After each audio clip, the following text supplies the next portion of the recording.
Fala consagrado, você tá bom? Eu tô bom também. Eu sou Felipe e este é mais um vídeo do Luangas Class. Esse canal para você ter um pouco de bom senso na sua cabeça e parar de ficar agindo feito um fora da lei. Se toca, velho.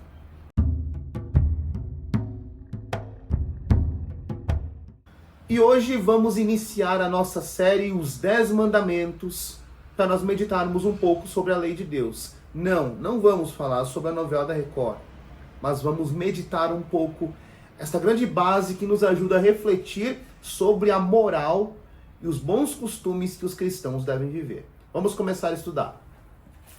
Vamos lá, da palavra de Deus, livro do Deuteronômio, capítulo 5, versículos de 1 a 5. Escute. Moisés convocou todo Israel e disse: Ouve, ó Israel, os estatutos e as normas que hoje proclamo aos vossos ouvidos. Vós os aprendereis e cuidareis de pô-los em prática. O Senhor nosso Deus concluiu conosco uma aliança no Horebe. O Senhor não concluiu esta aliança com nossos pais, mas conosco que estamos hoje aqui, todos vivos. O Senhor falou convosco face a face no meio do fogo sobre a montanha. Eu estava então entre o Senhor e vós, para vos anunciar a palavra do Senhor, pois ficastes com medo do fogo e não subistes a montanha. Essa introdução é justamente sobre a citação dos 10 mandamentos segundo o Deuteronômio. Por que eu estou falando isso? Nós temos 3 modelos de 10 mandamentos para a nossa reflexão e para o nosso uso cotidiano. Nós temos o modelo em cima de Êxodo capítulo 20, nós temos o modelo em cima de Deuteronômio capítulo 5, e nós temos o que nós chamamos de modelo catequético, que é o modelo que normalmente nós decoramos para o exame de consciência, para a preparação da primeira comunhão, etc. Por que é importante falar a respeito dos modelos de mandamentos? Porque nós temos um constante julgamento dizendo de que a Igreja Católica modificou os 10 mandamentos. Não é nada disso. Justamente em vista da necessidade catequética, principalmente durante o período do Concílio de Trento, surgiu a utilidade de compilar os mandamentos em versetes fáceis de decorar, muitas vezes até rimados, a fim de que se fosse fixado na cabeça. Mas vamos entender melhor o que diz por meio do catecismo. Catecismo da Igreja Católica, números 2064 e 2065. Escute. Fiel à Escritura e de acordo com o exemplo de Jesus, a tradição da Igreja reconheceu ao Decálogo uma importância e um significado primordiais. Desde Santo Agostinho, os 10 mandamentos têm um lugar preponderante na catequese dos futuros batizados e dos fiéis. No século XV, adotou-se o costume de exprimir os preceitos do Decálogo em fórmulas rimadas, fáceis de memorizar e positivas, que ainda estão em uso hoje. Os catecismos da Igreja com frequência têm exposto a moral cristã segundo a ordem dos 10 mandamentos. A divisão e a numeração dos mandamentos têm variado no decorrer da história.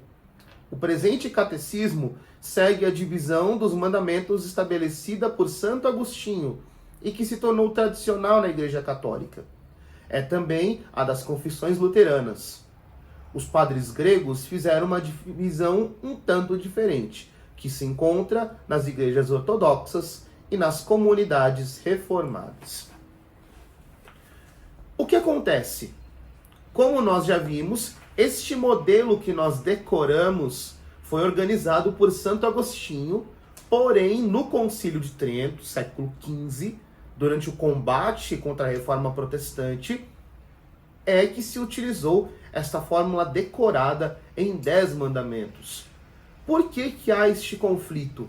E que inclusive foi citado aqui no Catecismo, nesta citação que acabamos de ler.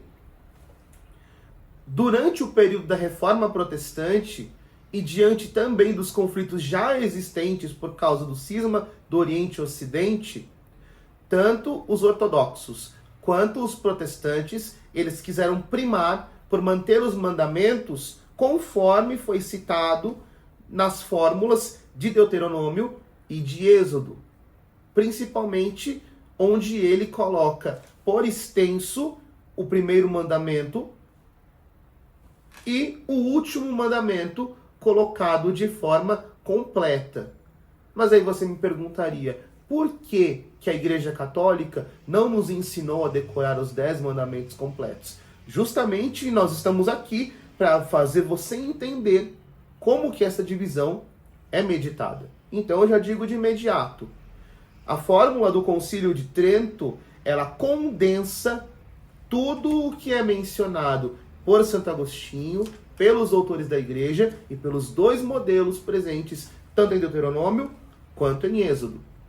Já na nossa próxima aula, quando vamos meditar os primeiros mandamentos, nós já vamos perceber como que todos os mandamentos a respeito da honra a Deus estão condensados em uma frase só: amar a Deus sobre todas as coisas. Mas vamos lá. Para fazermos este estudo dos 10 mandamentos nesta série, nós vamos dividir em blocos. Nós não vamos meditar individualmente cada um dos 10 mandamentos. Nós vamos separar em 4 tipos de blocos e, dependendo da necessidade, nós iremos dividir cada bloco em 2 partes. O primeiro bloco é a respeito dos mandamentos do amor a Deus, que compreendem necessariamente o primeiro, segundo, terceiro mandamento. No segundo bloco, nós falaremos a respeito dos mandamentos referentes ao amor ao próximo. Porém, nós dividiremos estes mandamentos do amor ao próximo entre os direitos à vida e à reputação e dignidade do ser humano e os direitos de propriedade pessoal. Tudo isto no segundo bloco a respeito do amor ao próximo. E por fim, o terceiro bloco, falaremos a respeito da moral sexual, em que falaremos justamente dos mandamentos sobre não pecar contra a castidade e não cobiçar a mulher do próximo, que é justamente um dos mandamentos que são questionados se a Igreja Católica realmente mudou. E não modificou. E você vai entender o porquê. Mas em essência, por que nós estamos separando em blocos e não necessariamente meditando cada um dos mandamentos? Porque acima de tudo, os 10 mandamentos, eles nos ajudam a entender nossos deveres diante de Deus, nossos deveres pessoais e nossos deveres como sociedade. Aí eu digo para você o que disse o pároco daqui da paróquia Nossa Senhora Aparecida do Jardim Piratininga, Padre Fernando Ribeiro. Os 10 mandamentos não são mandamentos difíceis de seguir, porque necessariamente estão inclusos na moral comum, no senso comum do ser humano. Se fôssemos parar para pensar, os 10 mandamentos são o básico de um ser humano. Questão de não trair, questão de não roubar, questão de não mentir, é um conceito que ficou permeado na sociedade. Portanto, seria até um absurdo dizer que seguir os 10 mandamentos é o cúmulo da santidade. Não. Os 10 mandamentos são o básico. E que, querendo ou não, mesmo aqueles que não creem em Deus acabam seguindo estes 10 mandamentos, porque nos ensinam a ser profundamente humanos. Nos lembram a origem de onde nós viemos. E diante desta origem, entendemos o que faz sentido para que nós realmente nos entendamos, nos conheçamos, nos respeitemos. E diante disso, respeitemos o próximo. Que esta série dos 10 mandamentos ajude você a compreender melhor esta regra de fé. Perdão pelo termo, mas que não é uma cagação de regra, mas acima de tudo é um caminho de crescimento pessoal nessa vida para o céu. Então é isso. Deus te abençoe. Conto com você no nosso primeiro vídeo da série e nos acompanhando nos demais vídeos dos 10 mandamentos. Salve Maria!